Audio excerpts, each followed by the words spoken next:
crazy realization today, or yesterday at school. I was sitting there and I'm sitting in math class. I'm getting ready for my exam, and my teacher tells me we have a test coming up soon. So I'm sitting there, and then I sit front row in my class all the time. I'm that guy. Never been that guy. I've always been the guy who started out middle of the room, and then I would end up getting kicked up to the front of the room for just bad behavior and just acting like an idiot, and always like pushing back in my chair and breaking the chairs and dumb shit like that kids like me do. And I think a lot of kids, but I would break chairs all the time, and then it would call my dad, and my dad would contact my professor, and my dad would be like, well, he breaks chairs in my house. What the hell do you want me to do? She'd be like, he can't do that here. And my dad's like, well, what are you going to do? I mean, what are we supposed to do? What are you supposed to do? Is it like bad for a kid to be pushing back in a chair? Like, I get the point where it's like, yeah, you might hurt yourself, but cool. I don't know.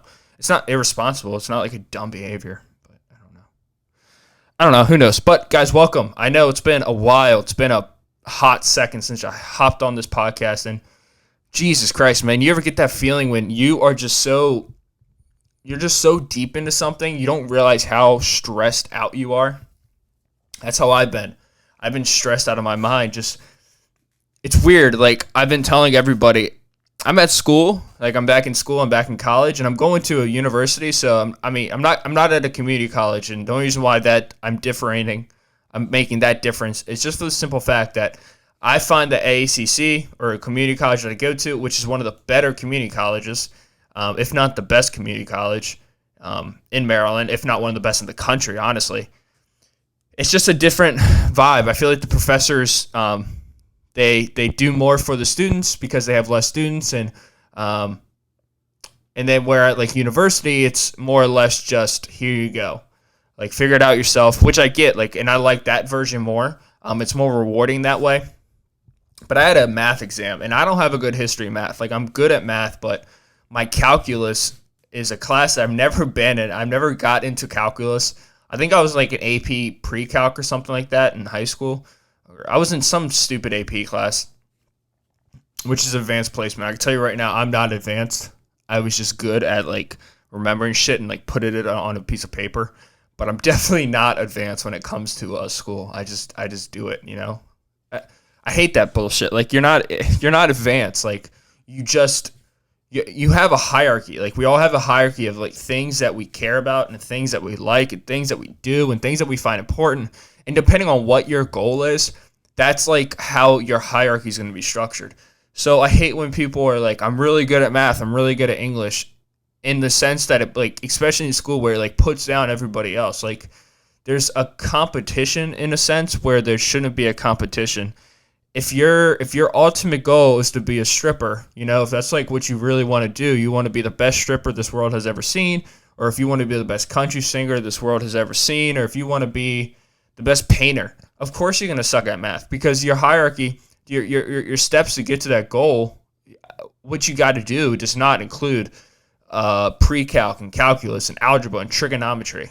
It's like, so it's just weird that like there's an overall grading of everything, and it's, I mean, I can go in deep on like the school system, but there's a sense of uniformity that we all try to teach as kids, as parents try to teach your kids, and the way you got to act in society and the way you got to act at school. And then you get into the real world, or you graduate high school, or you're in college, or you get out of college like I was for a bit when I dropped out, and you realize, wait a second, that was all bullshit. Like, none of that's fucking true. Like, backing out of my, like pushing back in my chair is more excited than half the shit that people do. So it's just a strange thing. But yeah, man, I was just stressed about my math test, and I did decent. Like, I got a 73 on it, which is what it is. Like, I've dropped out of pre-calc once, and the other time, my first exam that I got on pre-calc was like a 23%, and that's a long story. Oh man, it's a little cold outside. It's starting to get pumpkin weather out there, and fall weather, and sweater weather. And dude, I'm not the guy who's like, fuck all that shit. Nah, I embrace that more than I think I should. I mean, I think definitely more than the average man, definitely more than the average woman, and definitely more than the average anybody. Like, I love it. I love pumpkin. I love pumpkin pie. I love just the feeling of sitting at the bonfire. Like, that's what I do, man. We have a fire pit. We sit out there and we have coffee. And I'm really excited for eggnog this year for Christmas. And I'm just super. I love this weather. When it gets a little cold, you get out there and nipples get a little hard, and you just kind of get a little chilly, and it just puts a shiver in your bones, and you feel like you can take on the world, man. It's like almost at fall time of the year. So I got my coffee right here. I already had energy drink. I went to the gym. I've been eating like a motherfucker. Like, that's the issue with the winter time. Or when it starts getting cold, I don't know. Like, I assume that this is this makes sense. But I feel like once it starts getting colder out there, your body struggles. You can't. It's harder to lose weight. I think for two reasons, and I think two of them are the same, but I'm just not smart enough to make the connection. It's like the one. So it's getting colder out there. So I feel like there's a part of your body that your system slows down, and your body needs to eat more because I feel like it goes into like this mode where it needs to require more warmth, and it needs to require an extra, I guess, quote unquote, layer onto your body. So when it starts getting cold out there, and it makes sense to me, food, I feel like your taste buds literally change.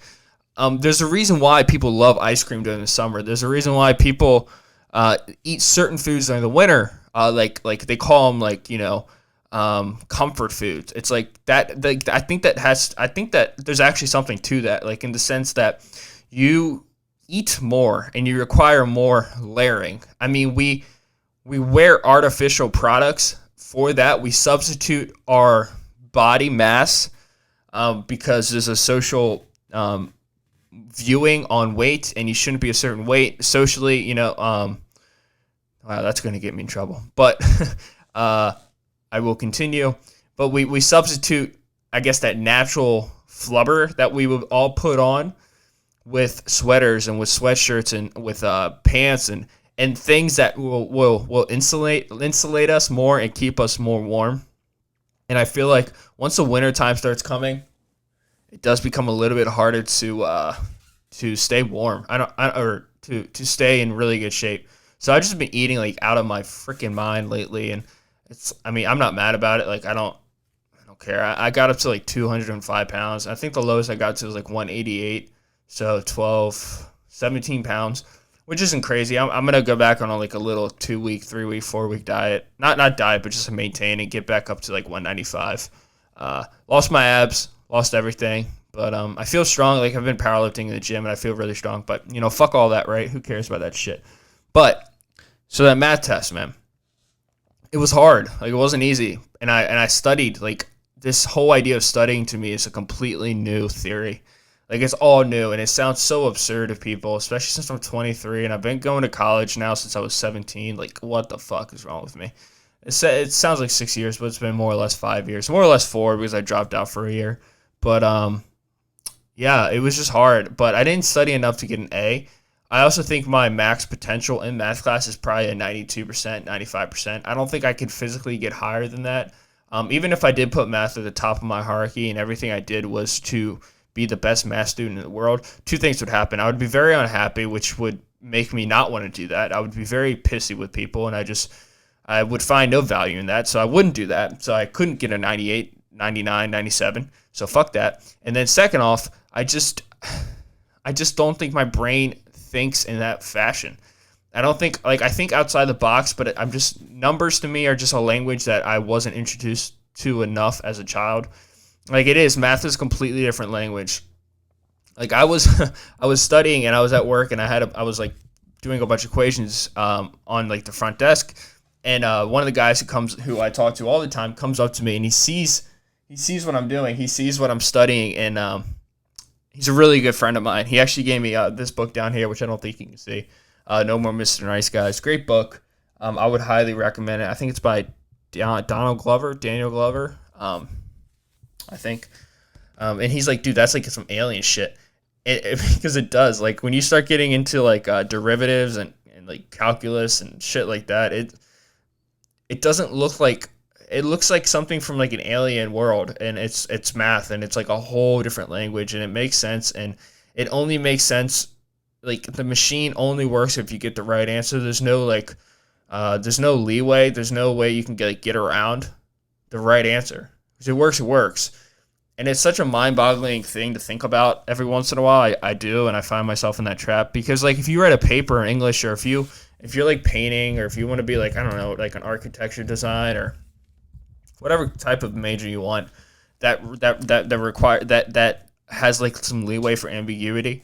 It's like you can give out, like you could put in all these different tools into the machine, but the machine will spit out multiple different solutions. And there's something that is really creative about that, and that's why I think a lot of the creative people choose the liberal arts and anything that's like not a hard science, I think, or like a hard math. And for me, like I really always have enjoyed numbers, but it gets to a point where I'm just like, I just don't have the bandwidth to really stay in and, I don't know, care about math. But I did, and I got a 73 on it. I think I had like an 89 in the class, which I'm happy about. So I'm right on the verge of an A. I will get an A in the class. I'm right now I have straight A's besides that 189. But the goal is to get straight A's, and I truly think I am fully capable of it if I really just work my ass off and I just put my head down and I work. And that's why I've been sacrificing like time from like away from the podcast. Like right after this, I'm gonna get on. I'm gonna go to Barnes and Nobles, hopefully around 10:30, and I'm just gonna study my ass off until about 3:30 when I gotta go to work at 4. But it's just finding time for things, and this podcast is still like, I mean, let's face it, it was at the top of my hierarchy, but it's just not up there now. And I want it to be. Like, it's my favorite thing. Like, people, I tell people about it, and, like, there's suggestions like, maybe you should, like, take a break from the podcast or just not do as many a week. I'm like, well, that's what actually keeps me sane. Like, me sitting here talking to you guys about abstract ideas and my thoughts calms me down. That was nasty. I just spit all over the mic. I don't know if you guys saw that.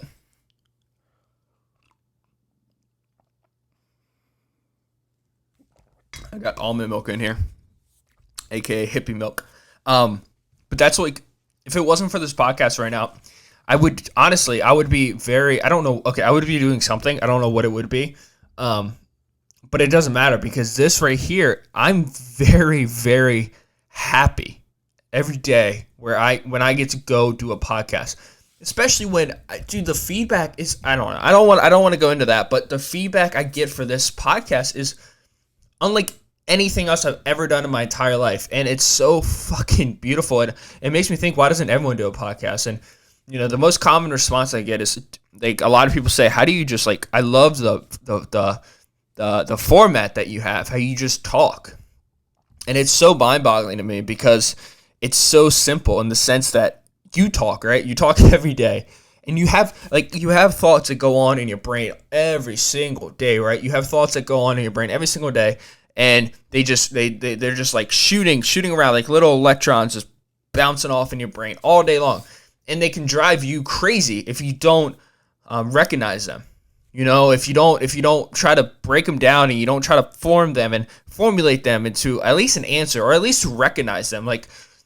People don't like it when they're not recognized. That's why people in school would do outrageous things, whether it's be super funny and at the detriment of other people, or whether they do reckless things, or whether kids from like single families or divorced families, or even kids from a single child would do reckless things. It's because people want to be recognized.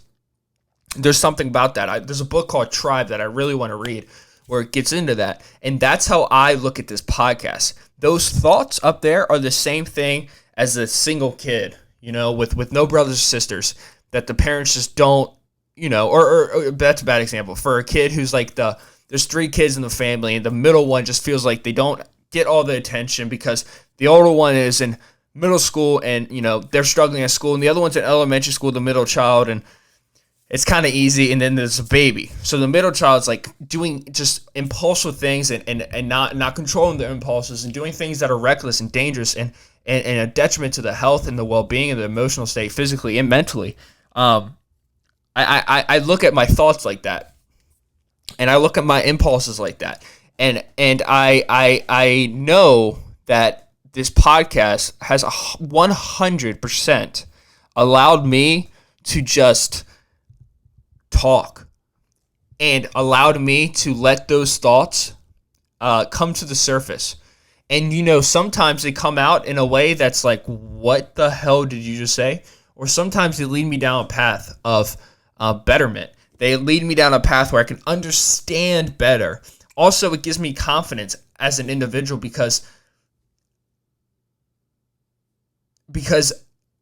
if I can let those thoughts come up and they make sense, then it's like a point for me. Like, oh, you know what, Mike? You are a good person. Like, those thoughts actually made sense. Like, you're not dumb. Like, that makes sense. And I think there's something beautiful about that with this thing I'm doing.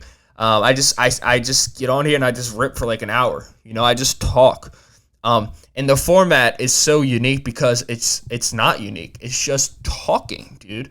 It's just talking. And people always say, I love your style. And it's like, well, it's my style, and I will love your style if you do your style. And it's so cliche nowadays. People say, there's only one you. And it's like, well, yeah, no shit, there's only one you. And it's you are unique. And what you say is refreshing to people. Like, I don't think people understand that we're bombarded with such bullshit news all day and such just bullshit things that people say all day with incomplete thoughts and just things that have no research behind it. People just say stupid shit. Like, I saw this Nancy Pelosi thing about like impeaching Trump, and I get it, cool. Impeach Trump. I don't care. It's not a political thing, but like for me, it's like one of those things where I'm like, hey man, we're right about like the election's like right around the corner. Like what oh my god, they don't waste your time trying to impeach a man when you have just a few months left. Like, I feel like, I don't know. I'm not into politics. I really do not care. Like, but I am that guy, and I hate this about myself, or I love it about myself. It all depends. But I am that guy who, if there's people who are diehards on one side or the other, and then they ask me for my opinion on it, or if they see, because I think I look like a traditional Republican man. I think like a white man, kind of a bulkier frame. Parents are cops. Like, you would automatically think that I am a Republican. You wouldn't ever think I'm like a Democrat or like a socialist or what I like to call myself, just an independent, or just, I don't know, maybe a human being. Like, maybe just a person. And maybe you don't have to just classify yourself as a fucking tribe every single damn day of your life, because God forbid, we already do that in our brains to everybody. So why the hell would you put those chains on yourself?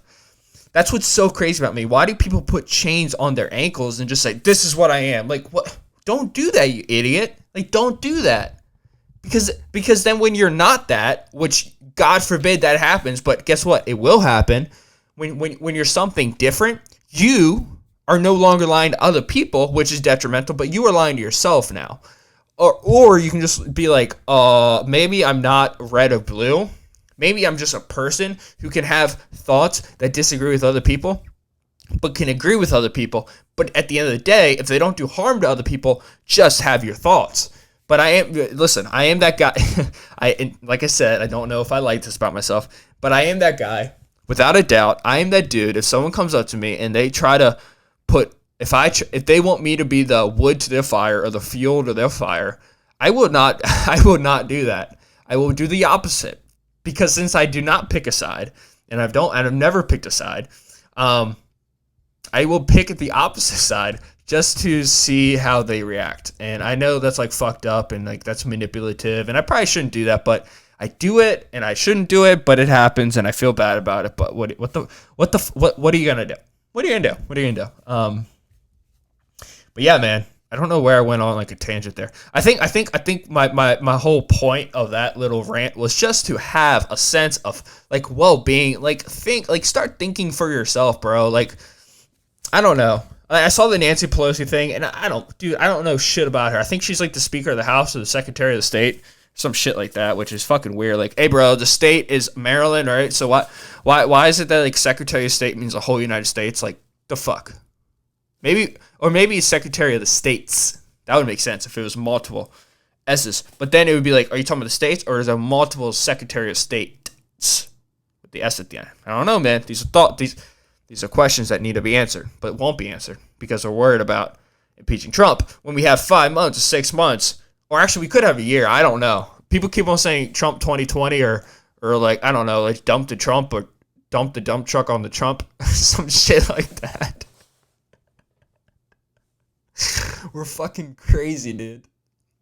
We're like I was I was telling somebody, I was like, this is the issue.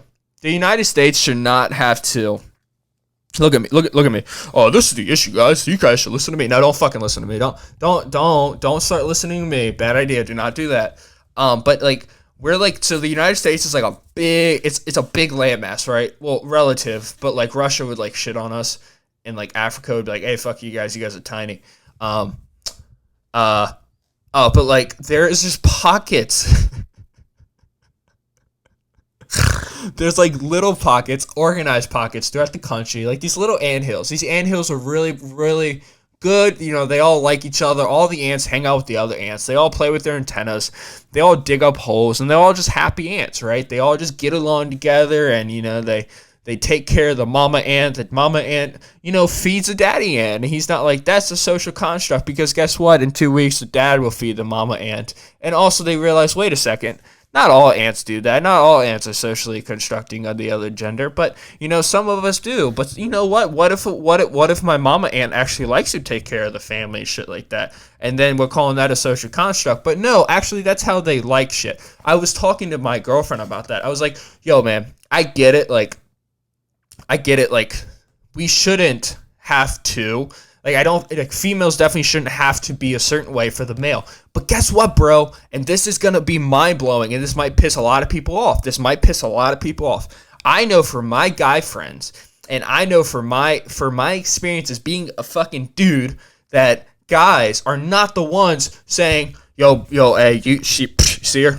If she had a little bit more mascara on her eyes, man, she would be a little bit hotter. Like, she would be a 9 now instead of a 7. Telling you, that's not happening, bro.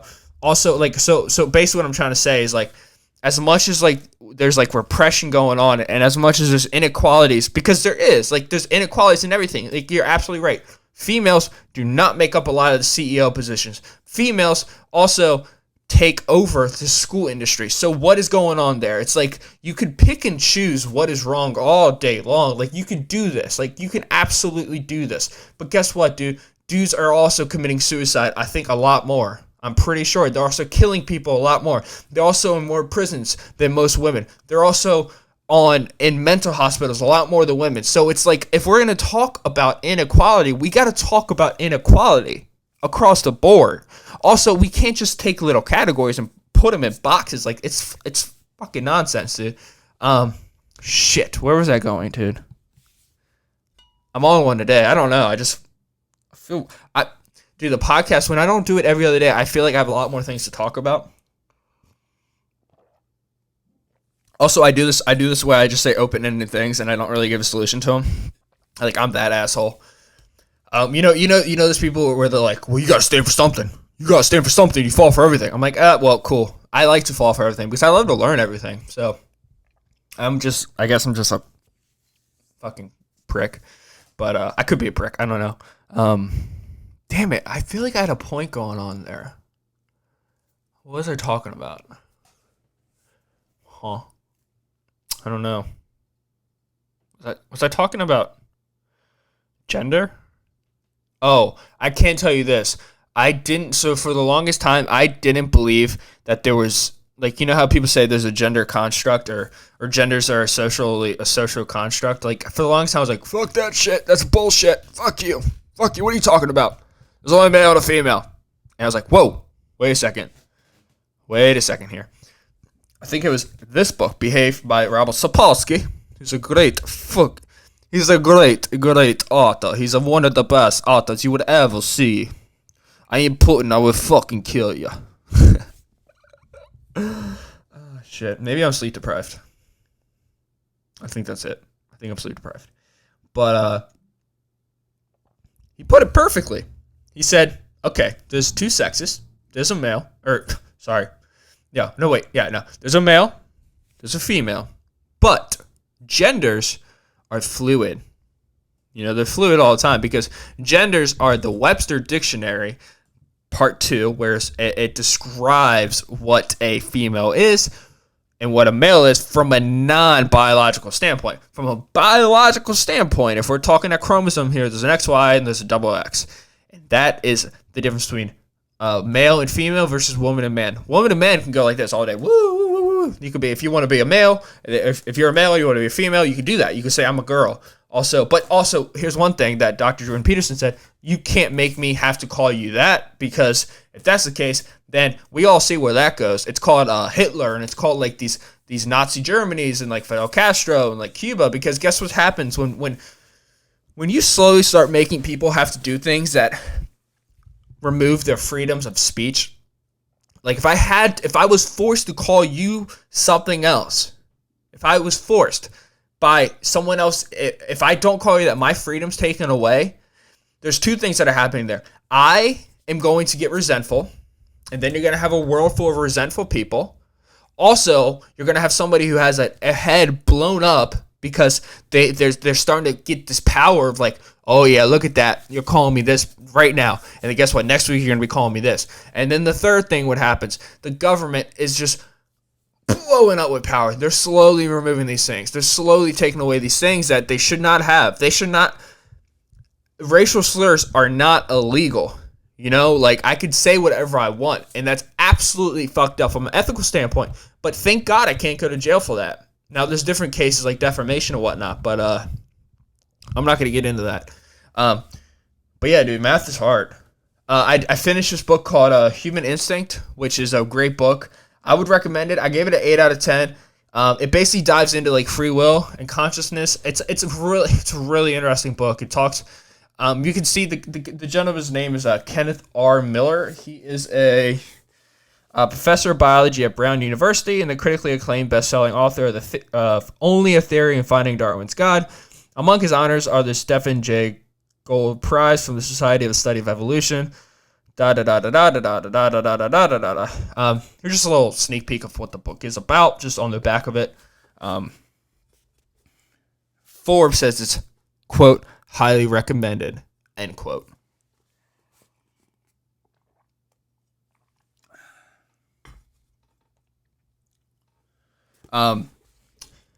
Once we had a special place in the hierarchy of life on Earth, a place confirmed by the literature and traditions of every human tribe and culture. But then the theory of evolution arrived to shake the tree of human understanding to its very roots. That's true, man. Could you imagine like growing up in the Jesus day where you just didn't realize that evolution was a real thing? Like if you look around and you have any control over any animal, dude, you think that you are the center of the world. Could you imagine that? I definitely did. Like growing up Catholic, there's a byproduct of that. I call it a waste product because it was fucking disgusting. But you start to believe that you are the center of the world. Everything you do revolves around you. Even from a biblical sense, like Adam and Eve, they are the creation of the world. And it's like, I get it. I understand that it allows for an easy, it allows for a lot of lessons to be taught through that. Like when he eats the apple, you shouldn't lie, or you shouldn't lie to God, or you shouldn't fall for that, or then it like villainizes sex, and then it says like shit like, now if you have sex with a woman, you are that's a sin. It's like, well, no, that's not a sin, bro. That's just like human nature. Like that's like, I see dragonflies always hooked up, dick to vagina flying through the sky all the time. We laugh when we see dogs like humping each other. We laugh when a dog's humping our leg, bro. Like, do you pray for that dog after they start humping and just bust a nut all over another dog? Like, it's silly. It's such a silly concept. But like at the end of the day, also I think Christianity, and I do shit on it all the time just because every day it's like a new priest is out there raping kids and shit like that, or a new cardinal. It's not just the Catholic faith. Jesus Christ, if we just look at like a lot of the religions that are still super repressive to females and anybody. Anybody. And it's not just religion. It's people with radical ideas. It's cult mentalities like Adolf Hitler's, Fidel Castro's, that they are the center of the world. And if they use it for the negative, then they can take over the fucking world. Adolf Hitler was a perfect example.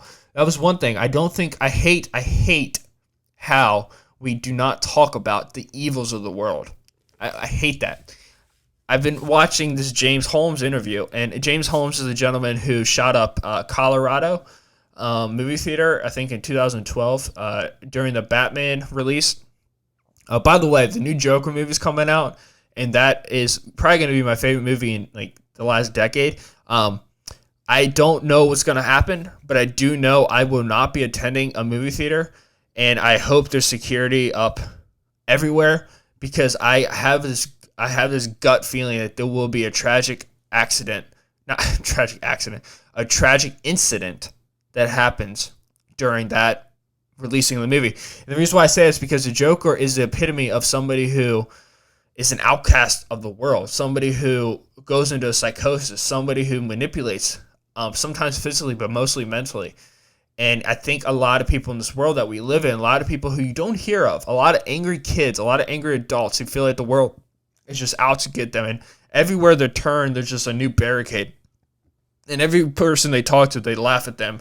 Or they talk to them and they have a really good conversation. And then 3 weeks later, they hear that they're talking mad shit about them. I feel like this movie caters to those people. And I'm not saying those people are violent people. What I am saying is that Joker movie could potentially be dangerous to people. And I've been telling my friends, don't go out and see it in the movie theater. Wait for it to come out on Netflix. Have a glass of wine. Kick your feet up. Massage your toes. Whatever you do. Play with your nipples. I don't know what the fuck you do. But, put on some underwear. Turn on the TV. Watch the Joker at your house. I don't think this is a movie that you should see in theaters. And I'm just going to leave it there. But, yeah, I'm really excited for that movie. But, yeah, where was I? Let's get back to this. I'm really bad. That's how bad the ADHD is sometimes, dude. It's everywhere. Like my compass is like northeast, but like northeast north, and then like northeast northeast north northeast east north. It's everywhere. It's like a circle. I'm a revolving circle of door. Like there's doors that you see in New York City where you get in and you just start spinning around and then you just don't get out. I don't live in New York City. I've only been like 4 times. I'm going December 5th, which I'm super fucking pumped for. I'm really excited for that. But like, I get pissed off. I'm a tourist. I go there and I'm a tourist, dude. I don't live there. I'm going up there on the bus. Like, bro, I'm the epitome of what New Yorkers hate. I sound like a stupid person from Baltimore. Baltimore. I love how Baltimoreans just like, we use that like, oh, fuck that T. Like, no, it's Baltimore. No, Baltimore. I like obey in Baltimore with my crabs. Oh, Jesus Christ. Give me a natty bow. One natty bow and a hot dog.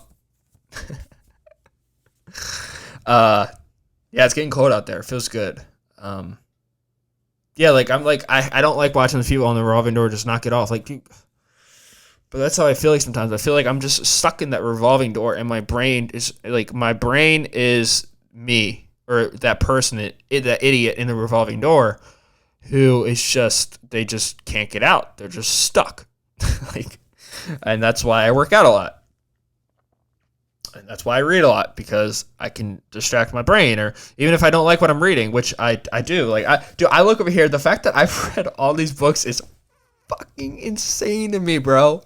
I did not read at all growing up, dude. I did not read at all. Why? Because I couldn't read, because I couldn't pay attention for a second. Also, I didn't have a sense of confidence, so I could never put my foot down on something that I actually liked. Because if I actually liked it, and no one else was approving of it, I would abandon ship. I would jump into the water and I would be off the ship so fast, because I needed that validation from everybody.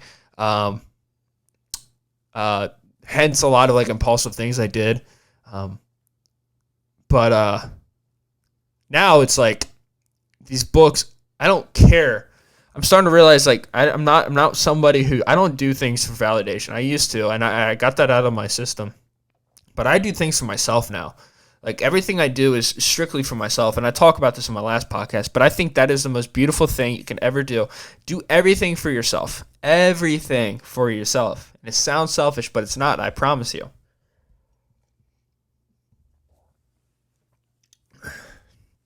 It's not selfish at all. And people want you to believe that it is selfish, but It's like if you do things for yourself, but you actually do them well, and in the meantime, you're also bettering yourself, you're going to better everyone around you. Let me just finish this caption real quick, and I want to finish off with one very important topic that I gotta look up real quick because I forgot what it was. I put like a bunch of thoughts down on my phone throughout the day.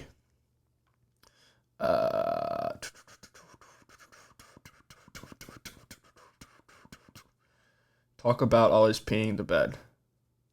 Oh, yeah. No, I'm not gonna talk about that. I might. Yeah, but okay. Let me. Oh my god. Okay. Okay. Suddenly, we were just one species among multitudes, no more significant than any other. That will piss a lot of people off because we're not. We're really not. We're nothing. Even our free will was, it seemed, an illusion. But this just isn't true. In The Human Instinct, Brown University biologist Kenneth R. Miller details our biological trajectory to show how evolution didn't make us living machines, but rather set us free from the constraints that bind so many other species, giving rise to self-awareness and the power to shape our own destiny. Equal parts natural science and philosophy. The Human Instinct is a moving and powerful celebration of what it means to be a human. The Washington Post says, Miller wants to show that the contemporary consensus around natural selection leaves room for things that have long given meaning to human life.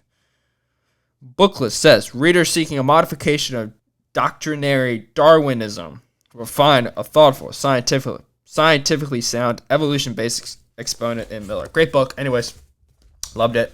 Good book. Highly recommend it. I think it's a book that everyone should read. I also think everyone should read Behave, How the Mind Works, Elastic, which one of my buddies is starting. And if you're watching this, dude, you're going to fucking love it. I already told you that.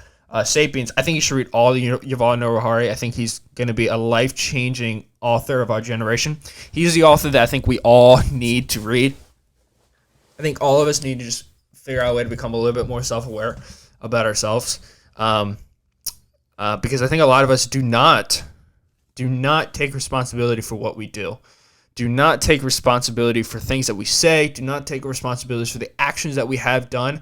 And I think a lot of people, there's like this time, this wavelength that we put on things that we've done that are dangerous, and things that we've done that have hurt people. And I don't think we should do that. I think if you can remember a time in your life where you hurt somebody, you said something that was wrong, or you did something that was impulsive that had catastrophic or just minor consequences for somebody else's life, I'm not saying you should apologize to them, but you need to recognize that, and you need to stop putting everything into a little ball or a little piggy bank and just throwing it off the side of a bridge. No, you cannot do that anymore. You have to take responsibility for what you've said and what you've done and what you will continue to do, and the people that you hurt every single day. Because we all do. We all hurt people in our lives. And anyone who denies that, get the fuck out of here. This is not true. I hate when people say that shit. It's just not true. We've all hurt people. We've all done things that are regretful. We've all done things that are almost mentally and emotionally abusive and manipulative. Because at the end of the day, we're selfish organisms, right? We want to pass our genes down to another life form. That's what we want to do. Everything that we are designed to do, all of our organs are designed to push our age as far as we can go, because the longer we live, the idea is the longer we can procreate. So every part of our body, our spleen, our liver, our brain, our heart, our toes, everything about us is the intention to let us live longer so we could push our genes to the next generation. So we're all selfish. So it just becomes a clusterfuck of people trying to get on top of each other. And what I'm saying, and this is what I'm saying right here, and I think it's so damn important. And rewatch this if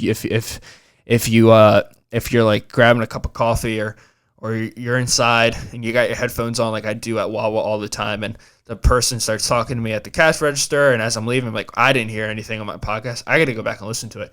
This is what I got to say. If you can ever think of a time where you've done somebody wrong, or if you're even thinking about it, there's some significance to it. Don't stop. Stop just letting it roll off your back. Stop just putting it into a piggy bank and throwing off the bridge. No, stop that shit. Write it down. Physically write it down. I don't know if you can see this, but I write on my hand all the time. I write on my hand all the time because I get nervous if I don't. Like, I have these thoughts at school and I write them down on my hand like a little like a schizophrenic. And then I put it on like my journal and I read it. And sometimes there's nothing to it. But the fact that it came to my brain is really important. And that is responsible. I think that is responsible. You know what is irresponsible is letting things come to your brain and just saying, I don't want to deal with that. I don't want to deal with that. I don't want to deal with that. You know, people say that shit all the time. What do you mean you don't want to deal with it? Why? So the person who has to deal with you in 10 years, where you have this little fucking ball of thoughts that are just dangerous, they curl up into a little ball and then you just throw it up on somebody. You think it's their job to deal with it? No, fuck that shit. No, it's your job as a man, as a woman, as a human being, to be good to yourself so you can be good to others. That is the greatest sense of love. That is the best way to show someone that you care about them, where you start doing things for yourself, because then it allows you to have a clearer thought process, to have a clearer ability to communicate with somebody else. Because guess what? Somebody that you're with or somebody that you know has experienced very similar situations to you, maybe not physically in the real world, but the same feeling they got in the guts, the same emotional feeling, may has been translated in different ways throughout their life.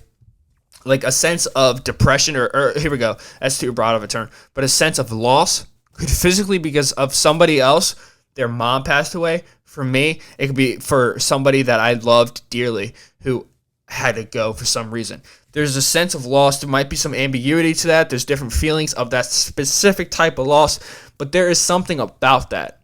You know, so if I always just run away from that, like, why did this person do that? Why was I so shitty in the situation? Fuck, man. But I say, not going to deal with that because it's easier to just keep running your damn wheels off the side of a mountain. Eventually you're going to fall off, or eventually you're going to run out of gas and you're going to get stuck and you're going to fall apart. You know, sometimes I think it's better just pull off on the side of the highway, regroup, push your car, get into a gas station, put some gas in it. It might be the harder choice. It might not be the choice that you want to make. It might be the choice that sometimes at the end of the day is hard to make. You know, but I think and I know that if you can recognize those thoughts that come to your head that may be good, that may be bad, because guess what? You will have a lot of bad thoughts, man. There's a stupid notion about we just need to be nicer to each other, man. We just got to be better to each other. It's like, I don't think so, man.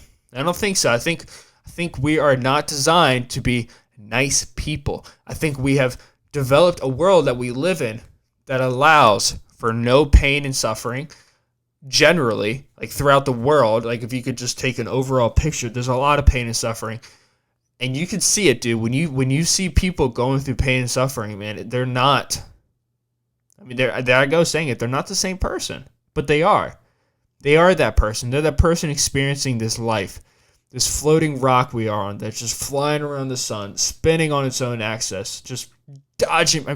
We're up there just dodging meteorites. They're coming in at all angles. We could get crushed by a rock any second. People evolve, man. We're a complicated primate. We're a higher primate, man. We are organisms just like a cockroach is. You know, and we are very complex. And if we keep on going to this path where we just ignore the harsh realities of this world, and we just keep on trashing people for things that maybe they shouldn't have said, but guess what? You've said something just as equally as damaging to people before. Guess what, man? We're going to shoot ourselves in the foot. We're all going to end up shooting ourselves in the foot. We're all just tearing each other down, bits and pieces every day, and it's depressing to watch. That's why I don't deal with that shit. I just step outside, and I don't, fuck all of that. But I do like to talk about it every once in a while because I think I want other people to realize that your thoughts are valid, but Jesus Christ, man, sometimes it's better to just let other people's thoughts just be heard. You know, if you disagree with somebody, who gives a fuck? Like, if you're really confident about what you believe, then listening to somebody else say what they believe shouldn't bother you, right? If you're really confident with what you believe, then someone could talk all day about what they believe and what Nancy Pelosi said or what Trump said or whatever Tulsi Gabbard said or whatever, Andrew Yang, who gives a fuck? It shouldn't bother you. You know, and I think it's important to just really start taking responsibility for yourself and stop just putting shit on other people. And, you know, at the end, there's a book called Extreme Ownership, which I haven't read, by Jocko Willink.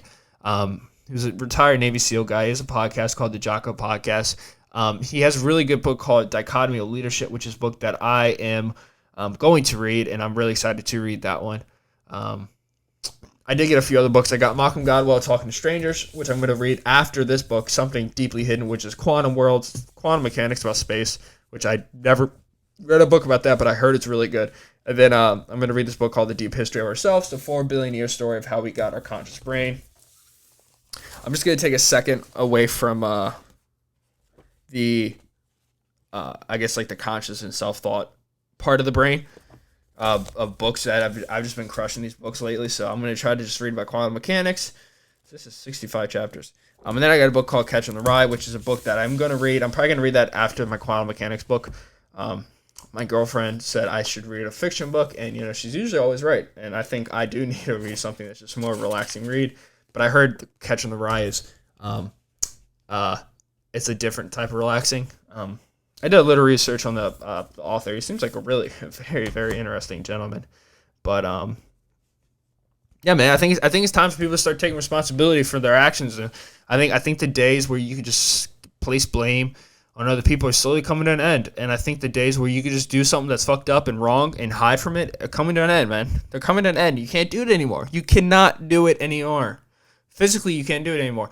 Up here in your brain, guess what? That's coming down to an end too, buddy. If you have a thought that's absolutely dangerous and you don't try to ratify it, guess what? That's going to come out, man.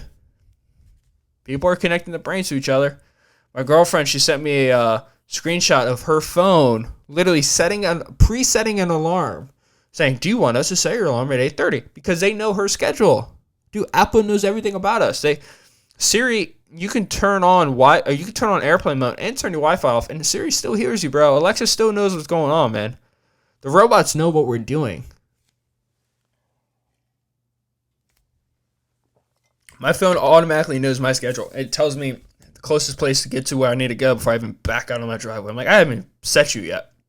I know where I'm going, bitch. Don't tell me what I need to do. I know where I'm going.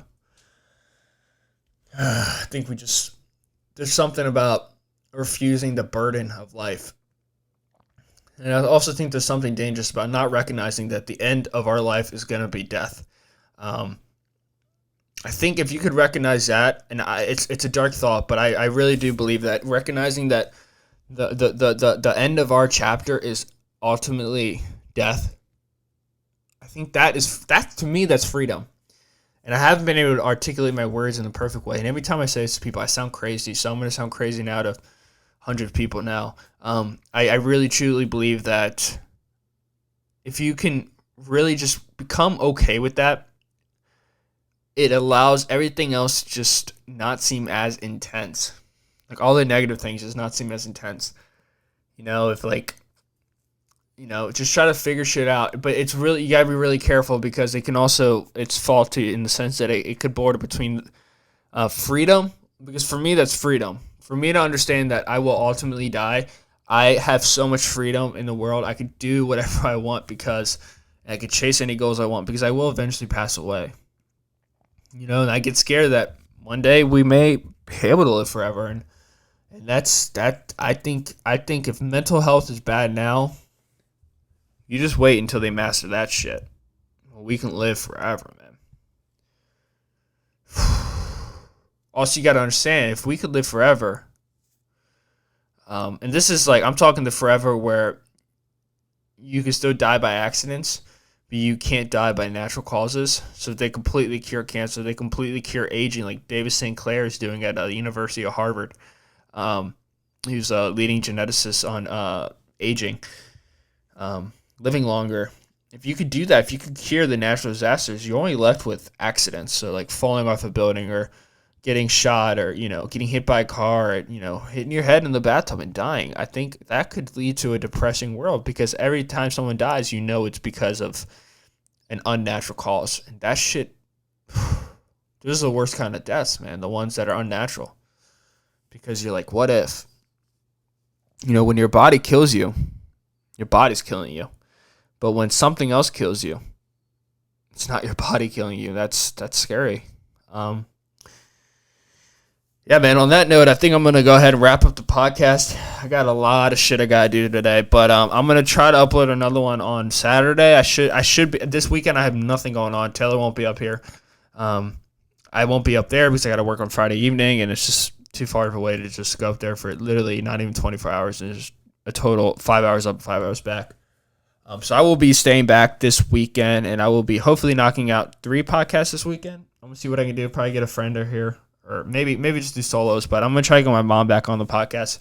She's great. I want to talk to her a lot about empowering women and how she's done in her life, and then how she feels about the world that we live in now, where a lot of women and men are taking this victim role. She doesn't play that shit. I think she's the woman that every woman needs to hear, and I think she's the woman that every man needs to hear, because I heard her my entire life, and that's why I have this rash of confidence about me that can borderline cockiness. But I think at the end of the day, I think it's really good. If you're not confident about yourself, no one else is going to fucking care about you. They're going to walk all over you, and you don't want that shit. I'm going to go ahead and end this podcast, guys. You guys are beautiful. I love every single one of you. Thank you so much for all the love you guys show me. It's insane. You guys are fucking amazing, man. Free will. Do we have it? I don't know. Maybe that's top for our next podcast. I went on a little tangent here. I threw my arms around. I'm very animated with my arms. I did throw my arms around a lot. I hate when I do that, but I do it all the time. But, big stretch. Oh, I look like a fucking sack of water balloons. If you guys are watching this on YouTube, please like, comment, subscribe, hit that notification bell. Thank you so much for doing that. Tell your friends about this podcast. If you guys are watching this on audio, please rate, leave a 5-star rating. Put a description, written description on a rating if you guys really liked it that much. But remember, if you guys hated the podcast, please do not leave it a positive rating if you didn't like it. I don't want you guys to lie to yourself. But if you don't like it, in the same way that I ask people if you do like it, leave a rating also, or a description of why you left it a good rating. Please leave it a description of why you didn't like it. That helps me so much, so I can cater to you people that would watch a 1-hour podcast just to say I hate it. Good luck with that. I love every single one of you guys. Thank you so much for listening. Have a beautiful week. I will see you guys on episode 28, I believe. Thank you. Bye.